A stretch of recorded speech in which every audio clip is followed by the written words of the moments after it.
Let's get some more questions before you defame Questions. Before you defame my character any further. We need more questions.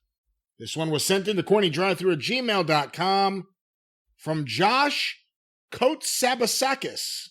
Oh, now fuck you. In New Brunswick, Canada. No, there's nobody named that in Canada. Not only is that his name, but he spelled it out phonetically so I could actually pronounce it here on the show. Spell it. Just spell it. Kotsabasakis.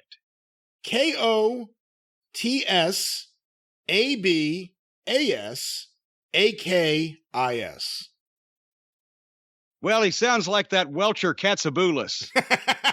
That's right. The Welcher. Well, here's his question. I watched a shoot interview of Al Snow's where he said the best pro wrestler and the best match of all time is the one that drew the most money. He elaborated that it doesn't matter how good the match was or the wrestler, in the traditional sense, only that it is considered good if it drew money.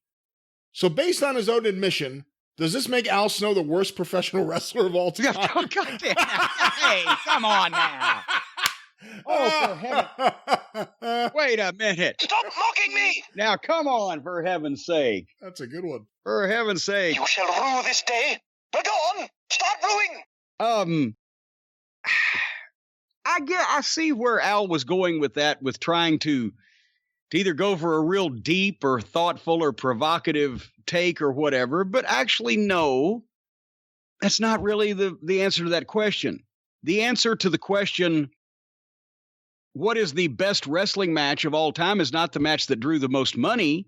That would be the answer to the question of what is the biggest box office match of all time.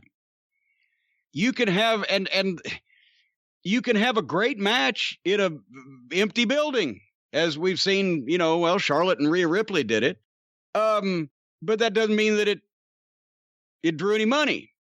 So no, it's actually, it's kind of cool. And it's one of those wordplay things that sounds good. And I guess Al presented a case for it, but no, that's not technically the case.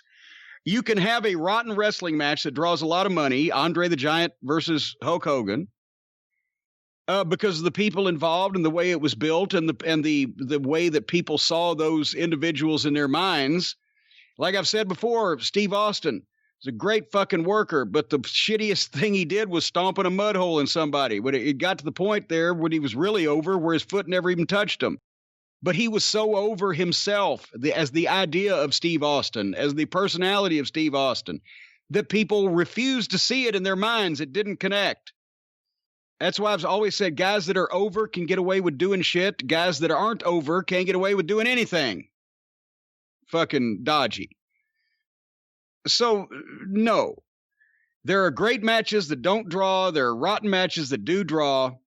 The concept, the idea of wrestling is to sell tickets and create a conflict that's so believable and so interesting, and people get invested in it that they want to see the fight and see who wins. That's the essence of wrestling.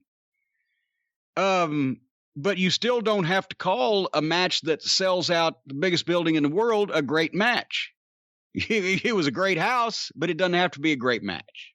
So we're semantics maybe, but no, you can have both.